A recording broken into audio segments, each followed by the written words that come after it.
જીવન સંગ્રામ રૂપી આવા કુરુક્ષેત્રમાંથી વિંધાયા વિના બહાર આવવું હોય તો ગીતાબોધ અને જીવનમાં તેનું અમલીકરણ એક શ્રેષ્ઠ માર્ગ છે.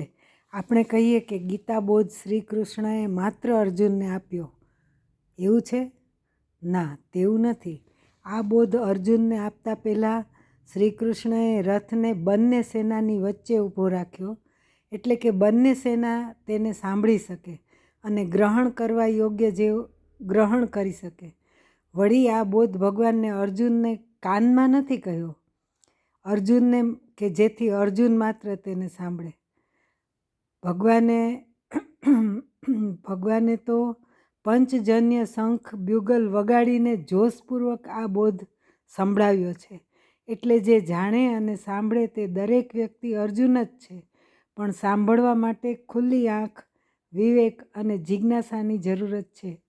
આપણે તો એવું કેટલુંય સાંભળતા હોઈએ છીએ, પણ જીવનમાં એ બધું ક્યાં પ્રતિબિંબિત થાય છે? સૃષ્ટિમાં કંઈ કેટલાય સંતો આવ્યા અને ગયા. એમના જીવન થકી, એમના પુસ્તકો થકી, એમની વાણી વાચા થકી કેટલોય મહાન વારસો આપણી સમક્ષ મૂકીને ગયા, જેને આપણે કદાચ રોજ જોઈએ છીએ અને રોજ સાંભળીએ છીએ. પણ આપણા જીવન વ્યવહારમાં એ જ્ઞાનરૂપી વારસો ક્યાંય ડોકાતો નથી. આ મર્યાદાને પાર પાડવી હોય તો ગીતાજીનો અભ્યાસ, મનન ખૂબ જ જરૂરી છે. જિંદગીના દરેક મુદ્દા જેવા કે કામ, ધર્મ, દાન, દયા, ભક્તિ, પુરુષાર્થ, શરીર, આહાર, વિહાર આ બધું જ ગીતાજીમાં છે. એક એક અધ્યાય એક એક પરત ખોલનાર છે અને સરસ મજાનું કમળ ખીલવે છે.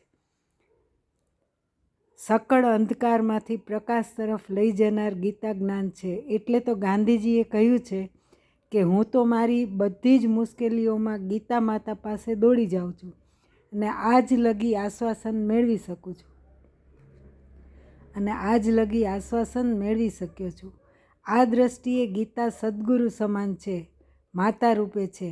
આપણે વિશ્વાસ રાખવો ઘટે કે તેના ખોળે માથું મૂકવાથી આપણે સહી સલામત રહીશું.